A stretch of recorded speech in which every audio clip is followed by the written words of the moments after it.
Sports should give us a getaway from all the crap in the world.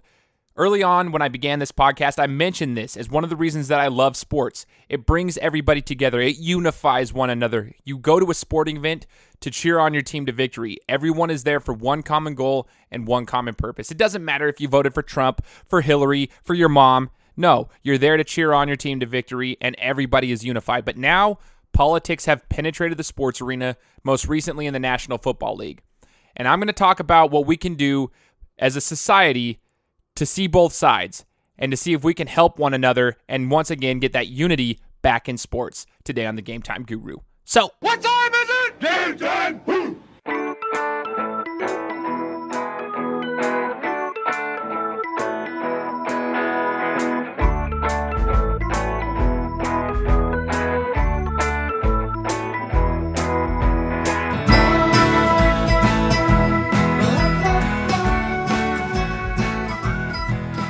What is going on, everybody? Welcome back to the Game Time Guru. I'm your host, Shane Larson, and if you're listening to this on Facebook, please take the 30 seconds out of your day and go over to either iTunes or Google Play Music. If you have an iPhone or an Android, go to iTunes or Google Play Music and subscribe to the podcast. A couple reasons. One, it's more convenient to listen to it because you can speed up the sound if you want to listen to it quicker.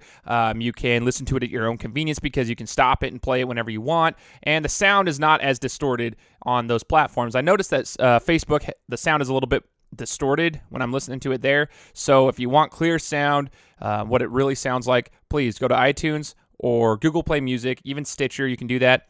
Subscribe to the podcast, and if you have an iPhone and you have iTunes, please leave me a review. Give me the rating, and then possibly just a quick sentence on what you think of the podcast, because it actually helps me out by getting me more reviews on iTunes.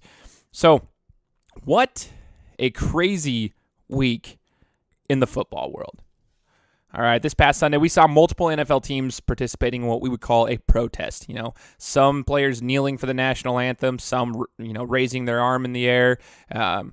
This issue, quote unquote, became pretty heavy after President Trump, had a speech in Alabama, and he basically was calling the protesters out, stating that they were being disrespectful to the flag and to the country by kneeling during the national anthem. And he called for the owners he encouraged the owners to quote unquote fire.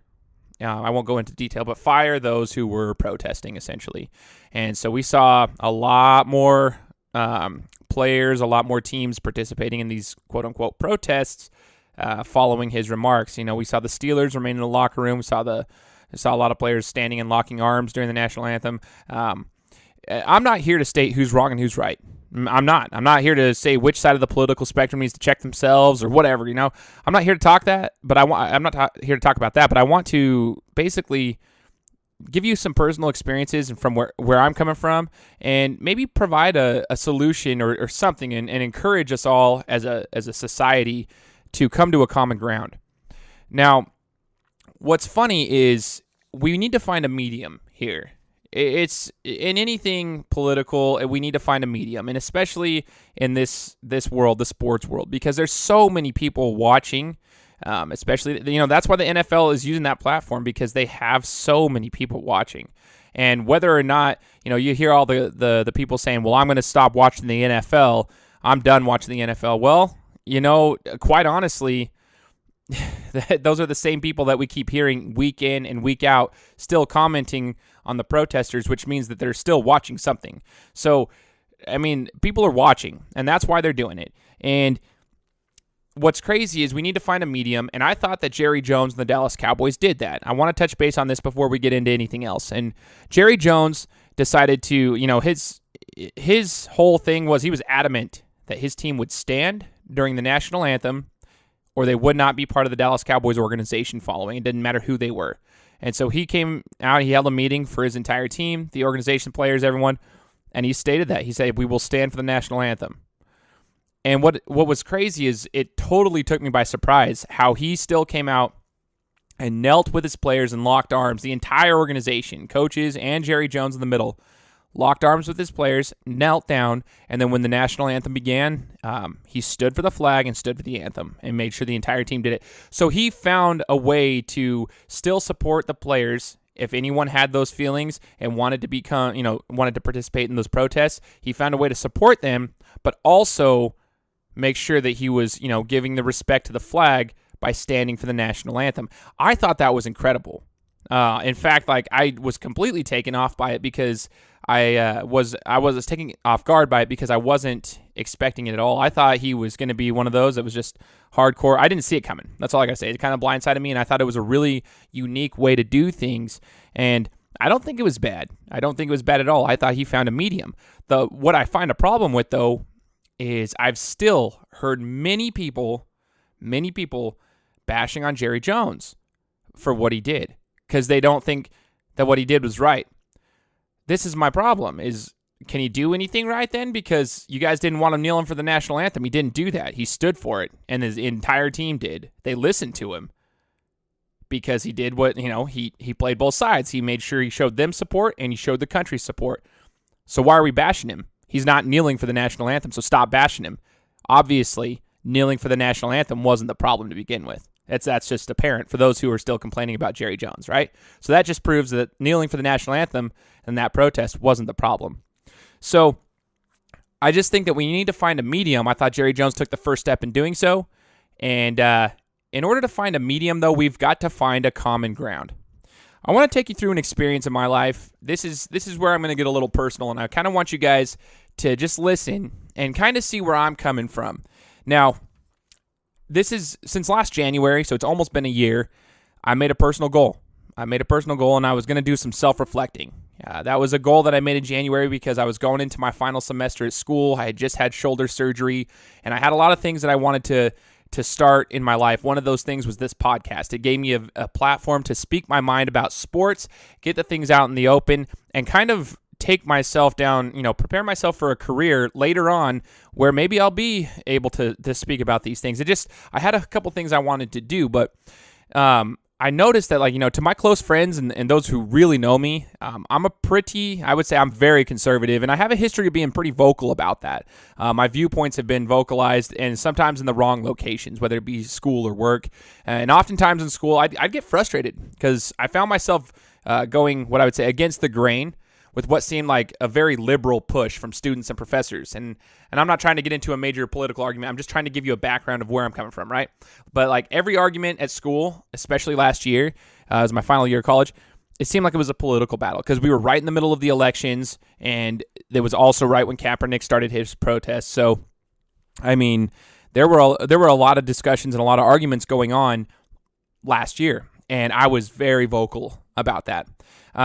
But I decided that I didn't want to do that because what I saw was, including myself, I was making a lot of arguments based on emotion. I was saying things and making statements based on emotion, and I wanted to be different.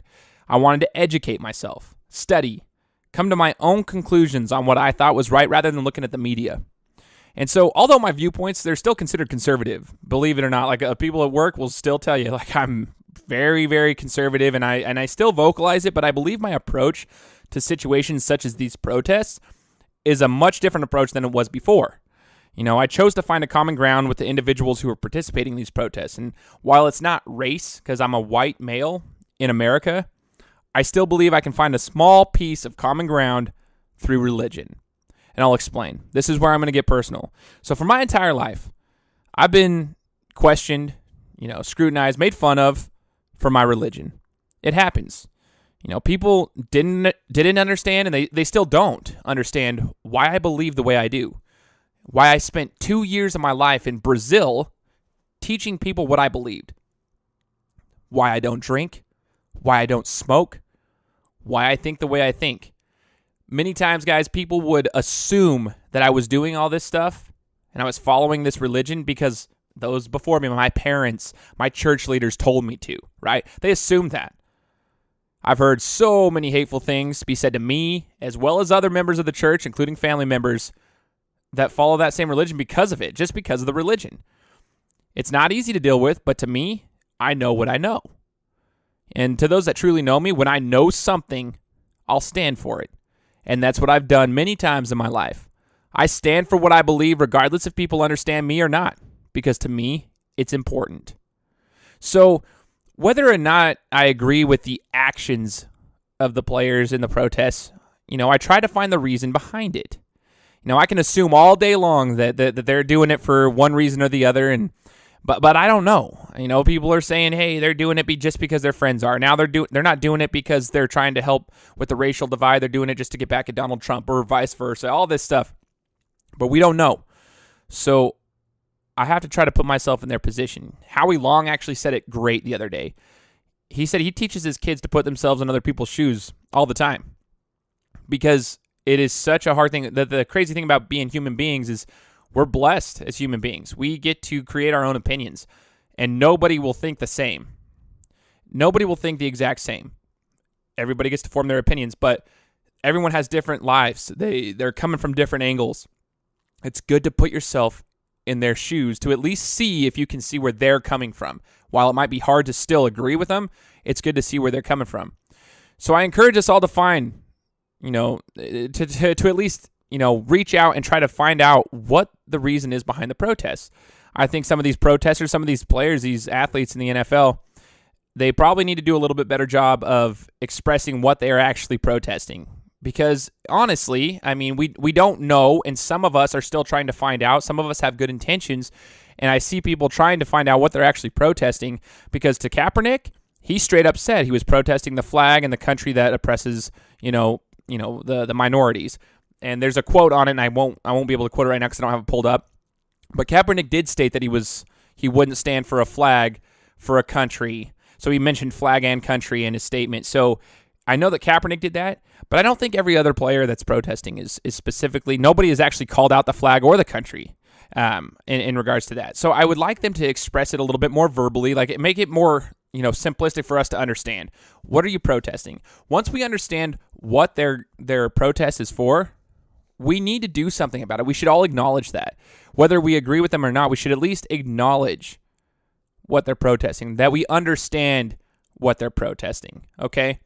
They're using sports as a platform to get out to people, and whether or not you like it, their voices have been heard. If their goal was to make this, get their voices out and stir up discussion, they sure as heck did that. And that discussion could be, hey, it's such garbage that they're kneeling for the national anthem. They should be fired. Or, hey, I totally agree with what they're doing, blah, blah, blah. They've stirred up the discussion. We did exactly what they wanted if that's the case. So as a society, we've done it. But here's the thing. It's causing a problem, though, because now the fans are beginning to kind of feel that tension. And it hasn't affected anything on the field yet, which is awesome. That's why the fans are still there at this point. You'll lose a few fans here and there, and that's fine, right? Who cares when the fans start leaving? I've always said this. I'd rather have a stadium full of half full with amazing fans that truly enjoy the game, right? You don't care what their beliefs are, their religion, their political stance. You don't care. You just want to watch them play football. You care about them as an athlete, right? As an entertainer. So people like me, like a true fan, will stay at the games. Simple as that, right? They're going to stay at the games. They're going to watch them. I'd rather have that than a full stadium with people that are there for the social aspect. So anyways, if we lose a few fans here and there, that's fine. But what I would do is I'd encourage us all to try to understand what their points are and acknowledge those. And then here's the thing. We need to get back to the game, and we'll reference football. We've got to get back to the game of football, and here's how we can do it. We want to make it a safe haven for those people to come out and get away from all those things, those political issues, those issues that divide us as a people. We take a page out of the college football playbook. Here's what I mean. The NFL mandates that both teams are present for the national anthem. That said, college football does not. Check it out. At Boise State football games, the band is playing the national anthem. The teams are nowhere to be found. They don't come out until after, because the band will play the national anthem. They'll have the flag up there. The fans stand for it. And then they kind of form together and do their fight song, and everybody makes the tunnel for the players to run out. They do that. They create that environment, and the players aren't out there. Part of it has to do with the media. Okay, the media doesn't have to be the media doesn't have the same rights to the college players as they do in the professional level. Obviously, they don't have open locker room policies where they can just go in and interview the players in the locker room like they can in the NFL and this and that. And I'm going to get to that point of the media here in a little bit. I think the media is just as much to blame as anybody else, and I'll explain why, but not right now. I think that the players should not be mandated to come out for the national anthem. That was a rule that was put in place a couple of years back.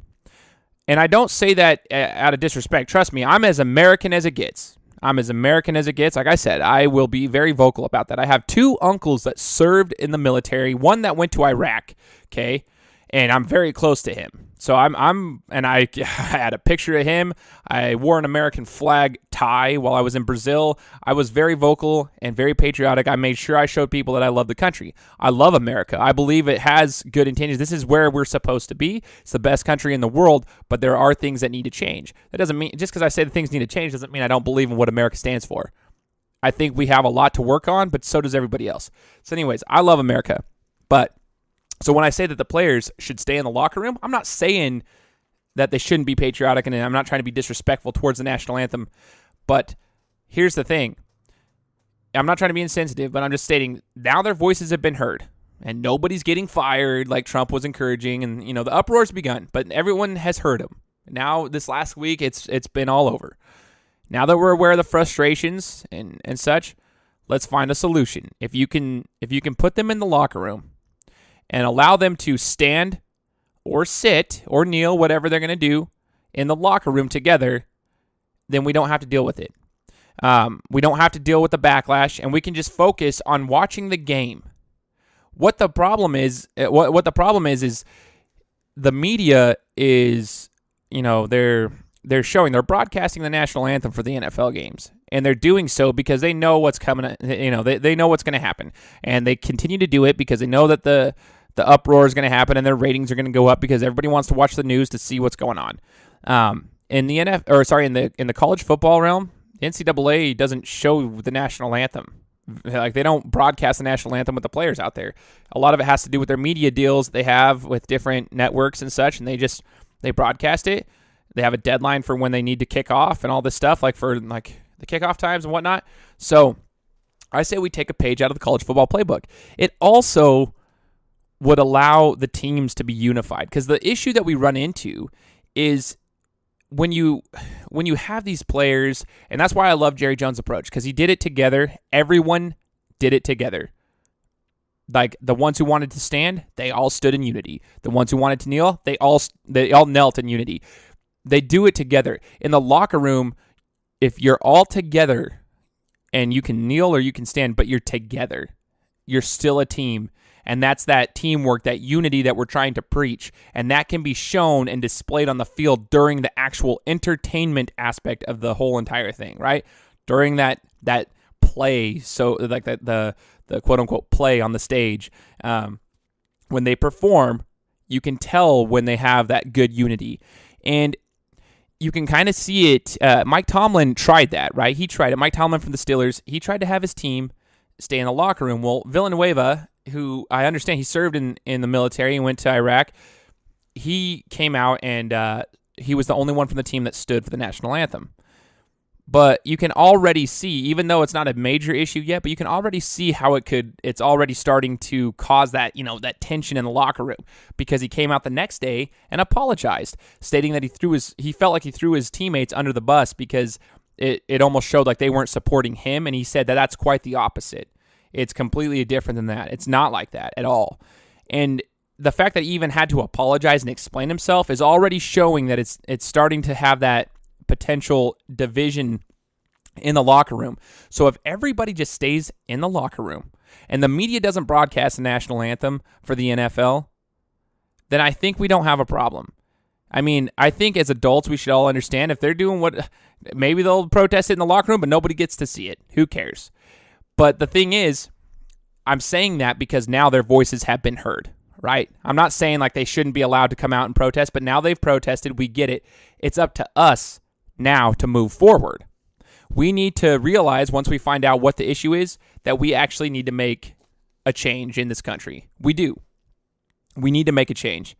There is a racial divide, and I can honestly say, like, if I sat here and said I haven't contributed to that racial divide, I'd be lying. Just with like the ignorant comments I've made in the past, even if I'm joking, right? I'm not trying to like say I'm a terrible person, but I'm just as guilty as the next person for saying some stupid things from time to time that maybe I didn't mean and stuff, but I'm part of it. So for me to say there's not a racial divide is complete hypocrisy.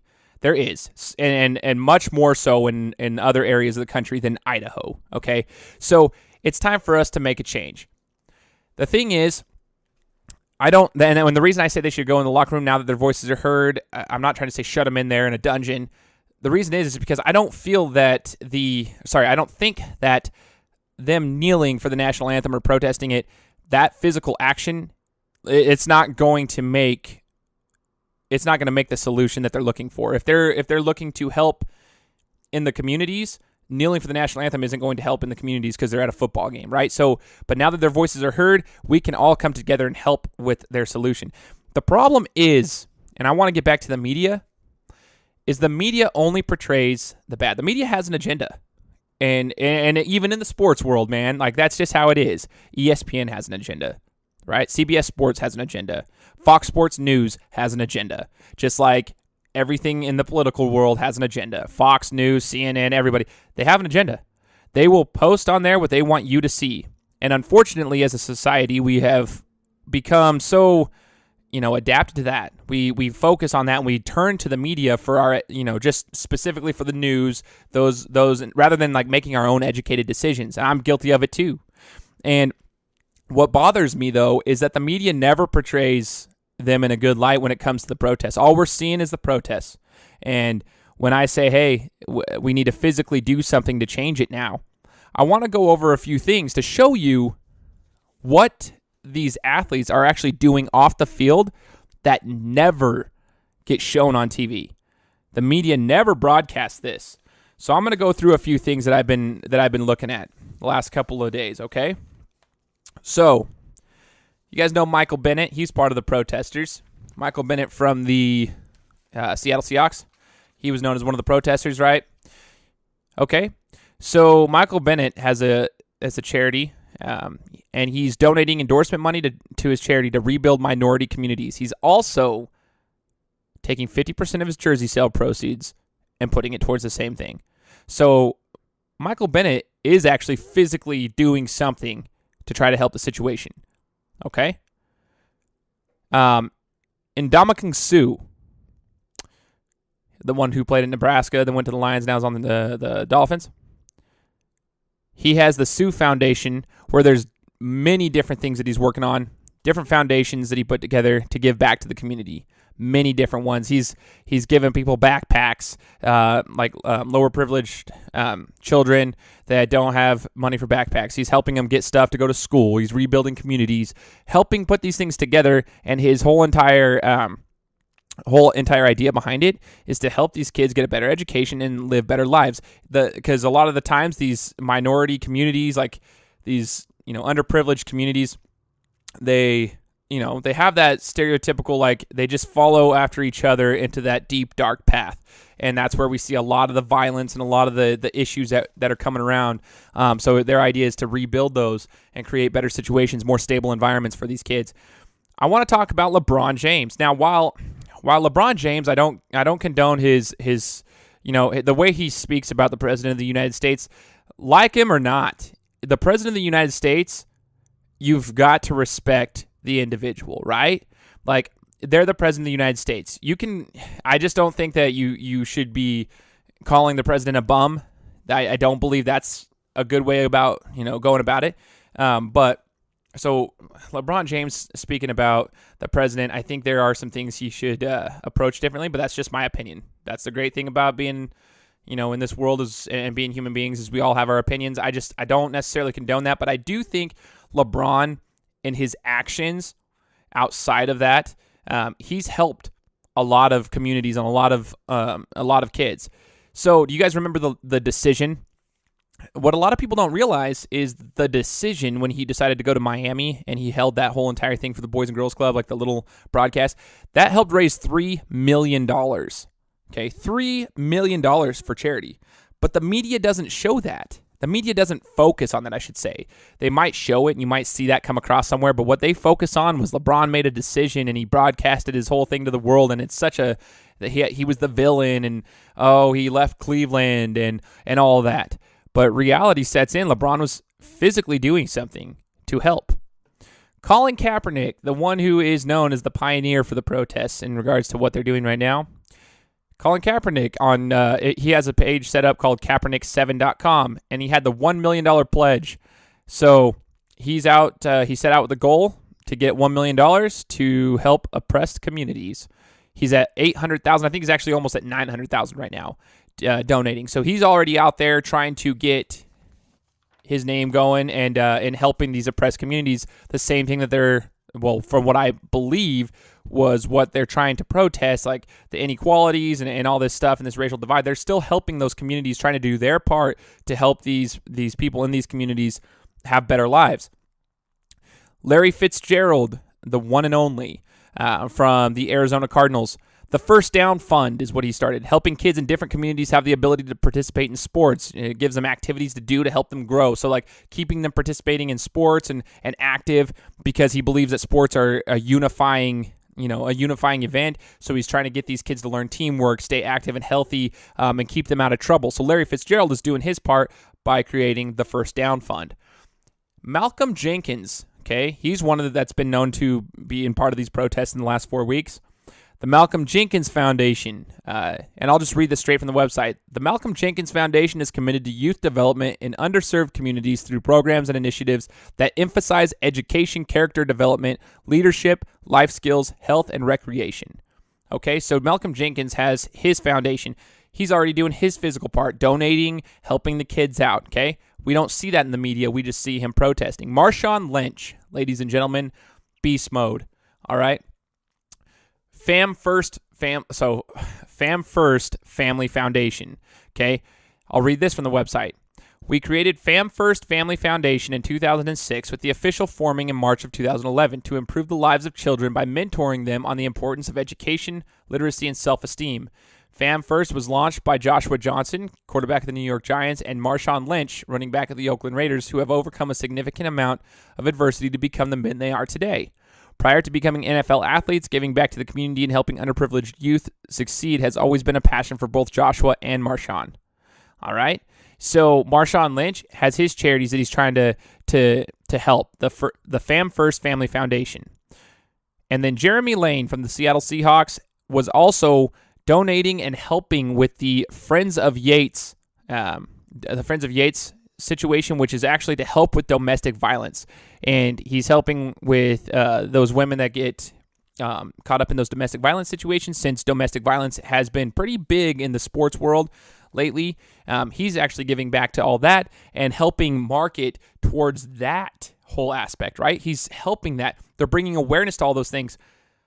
I would challenge you guys to kind of do a little bit of a self-check right now. In regards to all those guys I just mentioned right there. I bet a couple of you knew some of those names and what their charities were and what they were trying to do. But honestly, after looking back at it, these players, these NFL athletes, they really are more than just, entertainers. They really are. They are helping these communities. Some people say, oh, they're so privileged because they got, $16 million just to throw a football, which is, that's an amazing amount of money for you to be able to play a sport. But they are giving back to their communities. They are trying to make a difference. And I'm just wondering, I'm not saying one way or the other, but maybe, just maybe, they didn't get the publicity that they wanted. Maybe the change that isn't happening from their physical contributions and the things that they're doing. Maybe they're not seeing the change, so maybe that's why they took it to another level where it would stir up a little controversy, where they knew people would be watching. Either way, they got people talking, all right? They've got people talking. And what I would love to see is for us all to do something about it. Let's all step together. Let's learn something from the athletes that they've taught us going way back. Is we need to be unified. Teamwork. Togetherness. That's what it is. Nothing is done on your own. Let's all rally behind them. Let's all rally behind him. The same way we should rally behind the leader of the country, we should rally behind these sports, the athletes from these major sports, because we love them. That's what makes America great, is we have these sports that people love to watch and they're fun and entertaining. Let's rally behind each other. Let's find a way to create a solution rather than everybody bickering about who should do what and how they should do it. I say they've made their voices heard. Let them take a play out of the college football playbook. Let them stay in the locker room if they want to protest, but only if we keep our side of it and we try to find a solution. Let's physically do something. Let's stop listening to the media for everything. Let's stop going there for all of our answers. Let's try to do a little bit of self-reflection. Let's try to find our own answers. Let's try to think about what we think is right as individuals. Let's create our own opinions, because the media is getting what they want.